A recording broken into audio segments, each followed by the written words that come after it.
നമസ്കാരം, ഞാൻ മനോജ് നെടിയാക്കൽ. നേന്ത്രക്കായ്ക്ക് വില ഉയരാത്തതിൽ പ്രതിസന്ധിയിലായി കർഷകർ.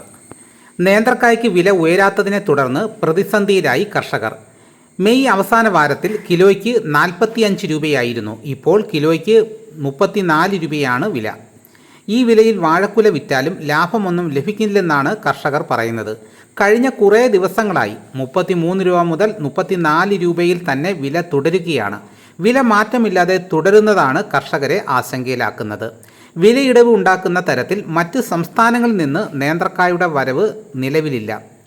മഴക്കെടുതിയിൽ കൃഷിനാശം പോലുള്ള പ്രതിസന്ധികളുമില്ല. പിന്നെന്താണ് വില ഉയരാത്തതെന്നാണ് കർഷകരുടെ ചോദ്യം.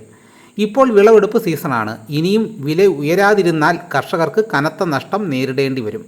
രാസവളങ്ങളുടെ വില വർധനവ്, തൊഴിലാളി ക്ഷാമം എന്നീ ഘടകങ്ങൾ വാഴകൃഷിക്ക് പ്രതിസന്ധി സൃഷ്ടിക്കുന്ന സാഹചര്യത്തിൽ വില കുറയുന്നത് ഇരുട്ടടിയാവുകയാണ്. നിലവിൽ 40 രൂപയ്ക്ക് മുകളിൽ വില കിട്ടിയാൽ മാത്രമേ ലാഭം കിട്ടുമെന്നാണ് കർഷകരുടെ അഭിപ്രായം. കച്ചവട മേഖലയിലെ തകർച്ച നേന്ത്രക്കായ വിപണിയെയും ബാധിച്ചതായിരിക്കും ഇപ്പോഴുള്ള പ്രതിസന്ധിക്ക് കാരണമെന്നാണ് വിലയിരുത്തൽ. എളുപ്പമല്ല വാഴകൃഷി. 1000 വാഴ നട്ട് പരിപാലിക്കാൻ 2 ലക്ഷത്തോളം രൂപ ചെലവ് വരും. 5 തവണ നിർബന്ധമായും രാസവള പ്രയോഗം നടത്തണം. പുറമെ കമ്പോസ്റ്റ്, കോഴിവളം, ചാണകം ഇവയിൽ ഏതെങ്കിലും ഒന്ന് നിർബന്ധം. രോഗബാധ തടയാൻ മരുന്നും തളിക്കണം. എങ്കിൽ മാത്രമേ മികച്ച വിളവ് ലഭിക്കൂ.